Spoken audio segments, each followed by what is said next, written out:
더하기 3이 5잖아. 왜? 이 정도까지 아니야. 사야겠는데? 왜 5가 아닌 거지? 예를 들면 어떤 거였지? 조심하고.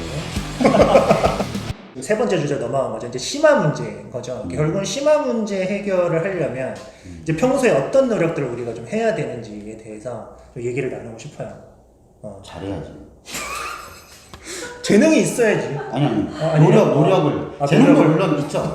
근데 재능이 있는 친구들이 잘하긴 하는데 고등학교 수학이랑은 좀 차이가 있어요. 그러니까 엄청난 재능 가진 애가 있어요. 근데 보면 맞아요. 가르치면 그냥 다 알아. 이런 애들 있잖아요. 근데 어차피 네가 경쟁하는 건 걔가 아니야. 그런 거는 한 학교에 한 명 정도. 넘사야. 초등학교 때 이적분까지 다 한 3바퀴를 돌았네 어쩌다 이런 소문이 있는 애. 걔랑 이기려고 하지 말고 네가 100점 맞으면 돼. 어차피 시험 틀에 점수가 100점이기 때문에 장기적으로 보면 둘 다 100점 맞으면 걔랑 나랑 굳이 상대적으로 평가하지 않을 거니까. 근데 애들이 이제 심화 문제나 이런 걸 연습을 한다고 할 때 어려운 걸 풀면 되는 줄 알아요. 근데 못 풀거든? 그러면 질문을 하잖아요. 그러니까 내가 풀어줄 때 그 풀이를 받아 적는 애들이 있어요. 받아 적는 기준이 어디냐면 저는 수업할 때 그 문제 풀이를 쓰기 전에 말하는 게 있어요. 문제 조건이나 이 문제에서 이 생각을 왜 해야 되는지, 왜 이걸 먼저 봤어야 되는지를 언급을 하고 자 그래서 식이 이렇게 된다고 쓰는데 그게 중요한데 그걸 적어야지. 근데 그걸 안 적고 칠판에 이제 어떤 식이 나오면 그걸 다 받아 적는 거예요. 그걸 왜 안 적냐면 그 전 문제 아마 풀이 적느라 원장님이 그 문제 그 처음에 작전을 안 듣고 있는 거예요. 학순환이 반복인 거야. 이 놓쳐. 그래서 집에 가서 모르는 거야. 안 들었으니까. 자기가 썼는데 이게 뭔지 모르는 거예요, 이게. 이 암호를 해석하기 싫어. 뭐지? 전 이렇게 표현을 합니다. 중학교 때는 설명을 들어도 애들이 곧잘 하거든요. 왜냐면 중학교 때부터 시키는 게 이러는 거야. 야, 앉아가지고 핸드폰 한번 들어볼래? 이거 못 드냐? 이걸 누가 못 드냐? 근데 이제 고등학교 수업은 어떻게 돼야 되냐면 이제 농구라고 치잖아요. 농구라고 치면 갑자기 마이클 조던이 나와가지고 야, 내가 덩크 보여줄게. 너 한번 해봐. 덩크를 빵 해. 할 수 있냐? 근데 애들이 중학교 때 보던 식의 공부를 해오다 보니까 고등학교 때 그걸 하려고 하니까 안 되는 거죠. 그래서 이제 무슨 짓을 하기 시작하냐면 이제 원장님 이제 풀어주잖아요. 그걸 열심히 씁니다. 열심히만 써. 중요한 거. 이걸 생각을 안 해봐. 이거를 정리를 이쁘게는 하는데 복습을 전혀 하잖아요. 아까 말씀하셨잖아요. 암호를 해석할 때 암호 해석이 안 되는 거예요. 저는 그런 친구를 다람쥐라고 불러요. 다람쥐가 뭐 밤 까고 달 까고 다 숨이 없잖아. 일단 보관하는 거야. 일단 보관해. 먹질 않아. 와, 다람쥐는 그거 어디 있는지 알잖아. 우리는 어디 있는지 몰라, 이거 써놓고. 모른다니까. 다람쥐. 아, 그래서 다람쥐구나. 다람쥐. 그래서 제가 요새 다람쥐 귀엽기라도 하지. 저도 그러니까 여튼 간에 그러니까 오답 정리를 저도 시켜요. 근데 제가 요새 오답 정리 검사를 이제 하니까 물어봐요. 자, 너 정말 정리 이쁘게 했는데 너 이거 한번 본 적 더 있어? 라고 물어보면 대부분은 본 적 없다 그래요. 이게 충격적인 거야. 이거를 정리만 이쁘게 해놓고 나 정리했다 끝나. 그 이제부터 공부를 해야지. 그걸 정리하면 뭐 어디다 써먹을래? 그리고 심화 문제 한번 빠져들기 시작하면 이게 끝도 없거든요. 이게 어려운 문제가 정말 많아요. 맞아요. 그래서 이게 범위를 제한시키는 게 굉장히 중요한데 왜 그런 거 있잖아요. 심화 문제를 보면 볼수록 어려운 게 계속 나올 거야. 그러면 약간 불안감이 커질 수밖에 없어요. 와, 이것도 이런 것도 있어? 저런 것도 있어? 근데 진짜 생각하면 그걸 다 풀고 시험 칠 수 없잖아요. 세상에 있는 모든 유형을 다 정복하고 싶어하는 몇 명의 친구들이 있는데 불가능해요. 아무리 진짜 전교육을 했던 친구라도 모일 수 없거든요. 그러면 심화 문제라는 거는 사실상 보통 우리가 겨울방학 때나 학기 중일 때는 그렇게 많진 않아요. 내신 때 이런 것들을 되게 많이 접하게 해주죠. 근데 대전제는 그 중급, 심화 가기 전에 그 대표 유형 문제들을 풀어내는 게 그게 정말 중요해요. 그 진단을 본인 스스로 해야 돼요. 나는 이게 완벽해. 나는 문제 없어. 라고 하면 심화 문제라는 걸 푸는 거죠. 그러니까 이 지금 방금 대표 유형이 사실은 어떤 문제들이냐면 교과서에서 나오는 주요 핵심 내용들 있잖아요. 그러니까 그거를 응용시켜서 만든 좋은 문제들이 있어요. 맞아요. 그러니까 그런 부분에 대한 훈련이 일단 된 다음에 그게 어느 정도 단단해지면 거기에서 이제 좀 더 응용되거나 심화된 문제들을 연습하러 가는 거지. 아직 그것조차 안 되는데 벌써 남들이 푸는 그런 거 있죠? 그런 거 보면 사실 학생들도 좀 심화 문제를 접해보길 좀 원하는 게 많긴 하지만 맞아요. 부모님들 좀 많아요. 부모님들이 훨씬 심하죠. 사실. 부모님들이 우리 애는 그러면 이 문제를 못 풀어보고 시험을 내 말이. 물론 맞아. 그럴 수 있죠. 우리에서 레벨 체계가 나뉘어져 있잖아요. 그럼 저 레벨 학생들은 당연히 상대적으로 심한 문제를 많이 못 보고 시험을 치게 되겠죠. 왜냐하면 저희는 이 중급 문제들 연습을 시키는 게 더 우선이기 때문에. 그러면 부모님들이 되게 많이 걱정하세요. 저희 애는 저런 걸 안 보고 시험 쳐도 되나요? 이거를 또 예로 들어드릴게요. 농구로 말씀을 드리면 아까 마이클 jordan이 덩크하는 거 있잖아요. 그게 심한 문제라고 치면 애가 아직 자유투도 못 쏴. 슈퍼미 엉성해서. 근데 어머님들이 그러는 거예요. 우리 애는 왜 덩크 안 시켜요?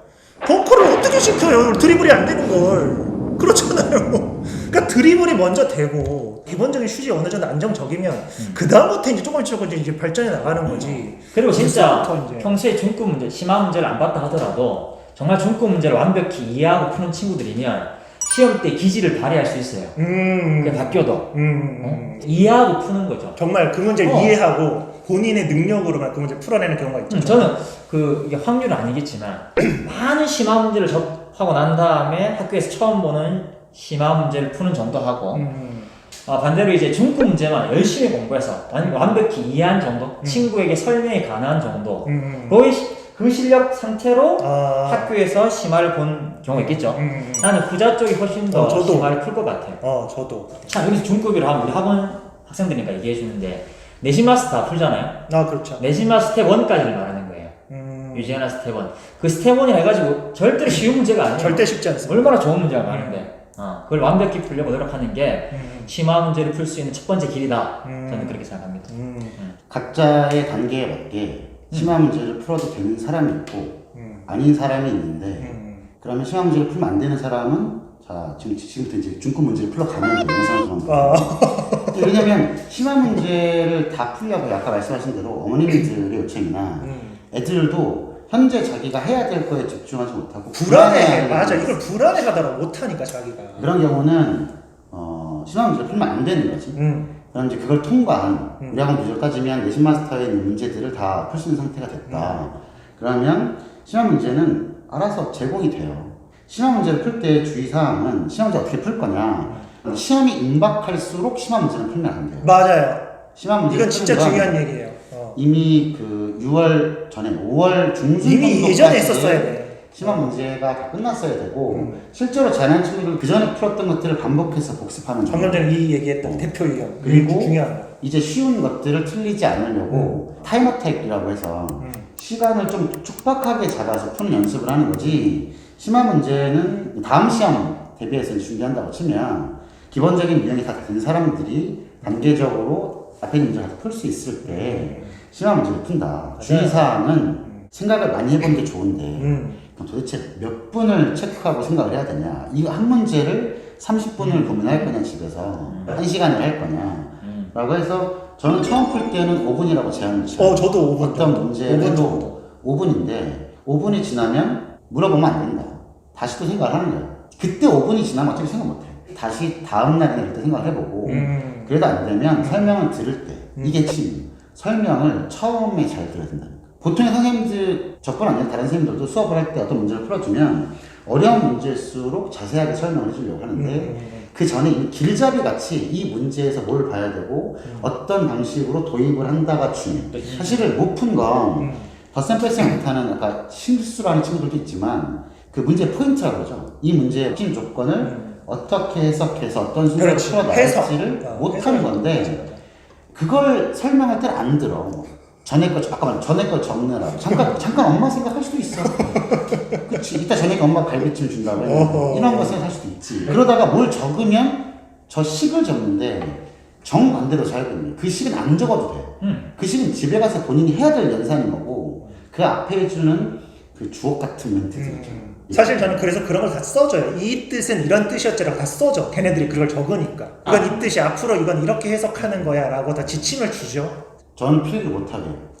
그렇군요. 저도 그렇게 할 거면 안 하는 보다도 그러면 생각을 네가 정말 했다면 다음에 또 질문해. 또 질문하라고. 또 질문하는 게 더 좋아요. 또 질문해요. 나는 왜 적지 말라고 하냐면 이걸 적겠다는 얘기는 지금 이해하겠다는 게 아니야. 지금 이해하고 가겠다가 아니라 적어놓고 집에 가서 복습을 하겠다는 거야. 다람쥐. 지금 이해를 안 하고 집에 가서 복습해서 하려면 시간이 2배 이상 걸려. 지금 이해를 해야지. 이해 안 되면 그때 손 들고 물어봐야 되고 집에 가는데 까먹을 수 있어. 또 물어보면 되는데 애들은 안 물어보려고 하는 거지. 물어보면 선생님 싫어하지 않을까? 선생님 별로 안 싫어요. 네가 한 200개씩 질문하지 않는 이상.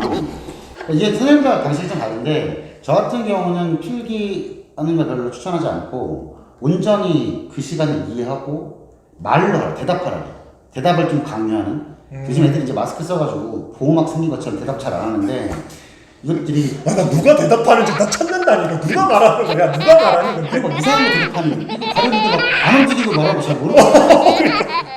누가 얘기하는지 모르겠어. 아, 그거 메롱메롱 하고 있는 거 아닌가? 어쨌건 수업 시간에 집중하라는 기준이 있고 어떤 애는 이제 필기를 잘해주시는 분 같은 경우는 정돈을 해서 이제 하는 건 이제 각자의 방식이니까 그 학생들도 있어요. 정돈을 해서 적어서 집에 가서 복습하는 걸 좋아하는 사람이 있고 이제 수업 시간에 온전히 이해하고 그걸 정리를 자기 스스로 하는 사람이 있죠. 이게 성향이 다른 거니까 자기가 맞는 선생님 수업 듣고 공부를 하면 돼요. 상관이 없고 적고 싶다면 차라리 적는 것보다는 찍는 게 낫다.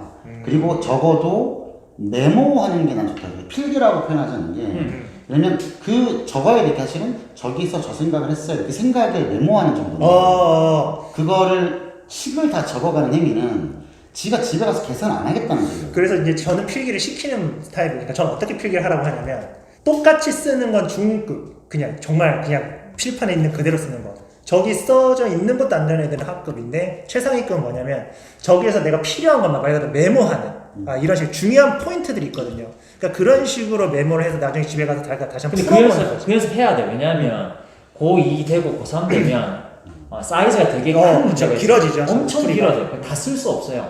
그러니까 초반부에 도입을 쓰던가 그쵸. 도입 한번 쓰고 중간쯤에 계산이 되게 특이한 계산이 있다면 그런 것들은 생각 생각해서 듣지. 맞아요. 그래서 필기보다는 메모를 하고 그 중간중간에 있는 것들을 자기가 생각해서 집에서 이제 뭐 오답 정리를 하던가 문제를 다시 풀어보는 활용을 하는 거지. 중요한 건 그 필기를 본인이 알아볼 수 있어야 됩니다. 아까 그 말씀하셨죠? 암호 해독한다고. 그건 필기 잘못한 거라고 저는 생각해요. 본인이 쓴 건 정확하게 알아볼 수 있어요. 이 문제가 이렇게 해서 이런 식으로 풀렸었구나. 아는 게 이제 아주 좋은 필기인 거지. 보고도 모르는 친구 꽤 많을걸요? 넘어갔지. 조심하세요.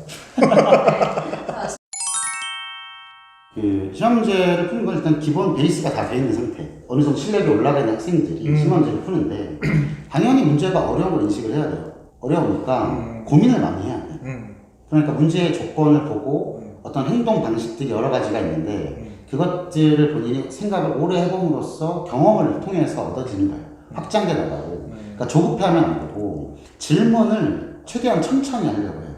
자기가 생각을 많이 하고 질문을 해. 수업 들을 때는 앞에 멘트나 중간중간 중요하다고 말해준 멘트에 집중해야지 시점계에 집중하면 안 된다. 집에 가서 복습을 하되 복습을 자기 손으로 해보다가 안 되면 다시 질문해야 되는데 다시 질문하는 걸 두려워하면 안 돼요. 뭐 카톡을 하건 대면에서 만나서 하건 그러고 제일 마지막으로 사실은 이제 나중에 이제 이 정도가 다 되는 학생들한테 추천하는 건 설명을 해보라는 거예요. 얘는 얘한테 설명을 하는 거야. 얘는 비판하는 거야. 모르겠는데 야, 2 더하기 3이 5잖아. 왜? 이 정도까지 아니야. 싸우겠는데? 왜 5가 아닌 거지? 예를 들면 여기서 갑자기 얘는 이차함수 보면 무조건 판별식 쓰거든. 그러니까 자연스러워 해설지에 보면 2차 무슨 방정식을 푸는데 갑자기 판별식을 쓰고 뭘 한다는 거야. 애들이 해설지를 잘못 보는 게 쓰니까 답이 나오지. 원래 맞는 과정을 했으니까. 그 한 이유가 있잖아. 다 수학 문제는 이유가 있는데 왜 이 단원에 그런 행위가 있었습니까? 혹은 이 조건에 뭐가 있습니까? 이것들을 말하는 연습을 하는 거예요. 그러니까 풀이를 아는 두 명이 하는 게 좋아요. 얘는 이걸 설명하고 얘는 비판하고 다음 한 문제는 바꿔서 하는 거예요. 공수를. 공수를. 그렇게 해서 하면 실력이 되게 많이 느는데 중요한 건 잘못된 방법을 하면 둘 다 망가지는 경우가 답은 해야 되는데 막 지어내는 거야. 이게 왜냐면 이게 이걸걸? 한 명이 납득이 되면 그렇구나. 그런가? 그거 안 되고 굉장히 이건 제가 고3들한테 좀 안 시키는 건데 어느 정도 이제 공부를 좀 한 친구들이 내용을 다 알 때 뇌를 정도 퍼즐 맞추게 한다고 하죠. 내용들은 다 있는데 이 정말? 단원과 단원 사이에 그 연계성을 잘 맞추는 방식이 얘기를 할 수 있어야 돼요. 그리고 이 시간을 따로 잡으면 안 돼요. 짝투리 시간, 쉬는 시간. 학원에서 쉬는 시간이나 학교에서 쉬는 시간에 한 문제를 논하는 거지. 그거를 일주일에 한두 문제만 해도 논하는 건 되게 멋있네. 실력이 좋아져요. 이걸 애들끼리 하면 심화 문제를 해결하는 데 되게 큰 도움이 되겠네요. 그 방식을 추천하는 하죠. 그런 자리를 마련하기 힘들다면 간혹 가끔이겠지만 누군가가 나에게 질문할 수 있어요. 그걸 되게 보석 같은 시간이라고 생각하세요. 그러니까 귀찮아 좀 꺼지라 하지 말고 그럼 그게 되게 귀중한 시간이라고 생각하세요. 그게 결국 자기의 실력을 한번 검증하는 계기도 하고 그 정도로 또 돼요. 말함으로써 내가 뭘 놓치고 있지를 캐치할 수 있거든요. 그러니까 아무리 시험 기간이라도 귀찮다고 물리치지 말고 누가 물으러 오면 그 되게 친절하게 설명하는 거. 그 되게 중요한 기회라고 생각하면 좋을 것 같아요. 그러면 저는 이제 하면 안 되는 걸 제가 해드릴게요. 아까 원장님 말씀 이어서 심화 문제를 이제 풀어오잖아요. 가장 안 좋은 건 그냥 문제 읽자마자 문제가 어렵게 생겼잖아요. 별표를 쳐버려 벌써. 그리고 나서 와가지고 설명을 듣는데 그건 안 하니만 못합니다. 그러니까 가장 중요한 건 뭐냐면 심화 문제 일단 읽었잖아요.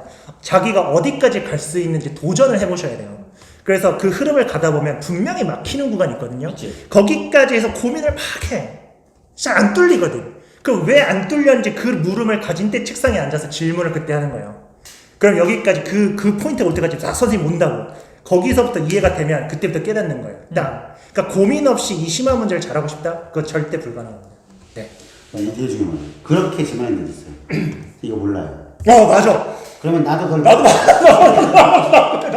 그래서 나도 모르는데. 난 뭘 몰라요. 28번을 질문하는데 28번 몰라요. 그러면 저는 가만히 있어요. 그래서 그러니까 저한테 질문하려면 이렇게 우리 반들을 가르치는데 어디까지 생각을 했는데 어디서 뭐가 안 돼서 맞아요. 이 다음에 어떻게 해야 돼요? 라고 묻지 않으면 진짜 중요한 것 같아요. 그러니까 진짜 그런 문제가 있어요. 전혀 도입이 안 되는데요. 그럼 너는 문제를 어디까지 제가 확인해요. 문제 있는 멘트도 있잖아요. 이렇게 나가면 못 알아들어. 그러니까 얘는 문제를 저번 주에 읽었거나 문제를 끝까지 안 읽고 생각을 안 해보고 온 거잖아요. 그럼 질문 안 받아. 그거 질문 받아주면 안 되는 거지. 질문한 학생들이 질문하는 태도가 자기가 어디까지 고민했는지를 알려주고 가장 이상적인. 네. 그렇게 습관에 들면 이미 생각하는 연습도 되고 질문하고 받아들이는 속도가 좀 다르죠. 근데 이게 정말 되게 중요한 얘기인데 이 부분에 대한 훈련이 대부분이 되게 안 돼 있고 대부분의 많은 선생님들조차 그냥 풀어줘요. 이거 몰라? 쭉 푸는데 전혀 의미 없는 시간이라고 저는 생각하고 항상 이제 어디까지 생각해왔는지 그래서 그 이후부터 이제 그 흐름을 좀 잡아주는 그런 과정이 굉장히 중요하다고 생각합니다. 되게 많이 힘들 거예요 지금. 사상 초유의 사태인 게 저도 이렇게 오랜 기간 1학기 내신 대비를 한 적이 없어요. 6개월 했다니까. 그래서 그러면 여러분들 얼마나 힘들겠어요. 아직 시험을 한 번도 쳐보지 못한 지금 고1들이 있잖아요. 어떠한 상태인지도 모르고 막막할 거예요. 막막하고 이제 거의 손을 놓았을 수도 있지. 모르겠다 학원 오라 해서 오고 학교에서 오라고 해서 가긴 가는데 뭘 어떻게 해야 될지 방향을 못 잡는 경우 있을 거예요. 절대 잘못된 게 아니에요. 그러면 자기 할 수 있는 걸 그 안에 찾아내는 게 그게 더 중요해요. 왜냐면 나를 잃지 않기 위해서 그게 되게 중요한데 이것도 해야 돼 저것도 해야 돼 물론 되게 할 거 많아요. 왜 없겠어요. 되게 많은데 그 와중에 저도 수학도 마찬가지예요. 수학도 여러 개의 단어가 있을 텐데 특정 단어를 정해서 난 이걸 좀 집중적으로 공부하겠다 그런 마음가짐으로 이런 시기를 보내야지 그냥 언제 이걸 다 하지라고 손 놓으면 안 돼요. 그래서 한두 단원씩 이렇게 섭렵해 나가기를 저는 그렇게 추천합니다. 저도 뭐 비슷한 얘기 하는데 지금 이제 굉장히 루즈해졌다고 해야 될까요? 텐션이 많이 떨어질 텐데 그건 여러분들 탓이 절대 아니에요. 꼭 아셨으면 좋겠어요. 이건 이 환경 탓이라서 절대 여러분들이 그 자책하지 마시고 본인이 정말 말대로 정말 할 수 있는 거, 지금 할 수 있는 거, 왜 요새 집중이 안 되지? 그런 것에 스트레스 너무 안 받으셨으면 좋겠어요. 그러니까 열심히 이제 본인이 할 수 있는 거 준비하셔서 일단 중간고사를 잘 한번 치르고 그 다음에 좀 원기회복을 해서 또 바로 또 기말대를 해야 되니까 마음을 좀 편안하게 먹으시길 좀 바랍니다. 지금 기간이 너무 길죠. 보통은 지금 이제 기말고사 대비를 맞습니다. 시작하는 보통 시즌인데 아직 중간고사를 시작 안 한 학교가 대부분이고 이제 한 2주 정도 지나면 이제 중간고사를 보고 할 텐데 학생들이 이제 내신 대비라고 해서 공부를 많이 하잖아요. 과목별로. 본인이 한 노력을 이제 좀 믿어야 돼요. 본인이 한 노력을 믿고 이제 시험을 그냥 잘 보면 돼요. 열심히 안 했다. 그래도 아직 2주 정도 남아있으니까 남은 기간 동안 제가 안타까운 게 학생들이 5월달에 정말 열심히 공부를 하다가 지금쯤 힘이 빠져서 정말 지쳐서 오히려 실력이 떨어져서 시험을 보는 경우도 생기는데 시험이 임박했을 때 다른 과목들 기존에 많이 했던 공부를 좀 등한시하는 경우가 생기는데 그 비중 조절을 좀 잘해야 돼요. 작전을 잘 세워야 되는 거지. 좀 덜 공부한 과목을 지금 해야 되는 건 맞는데 그럼 기존에 했던 과목을 놓으면 안 돼요. 그러면 그전에 했던 노력이 너무 날아가 버리는 거지. 그러니까 잘 그걸 유지해서 본인의 노력을 믿고 중간고사를 잘 갔으면 좋겠습니다. 응원합니다.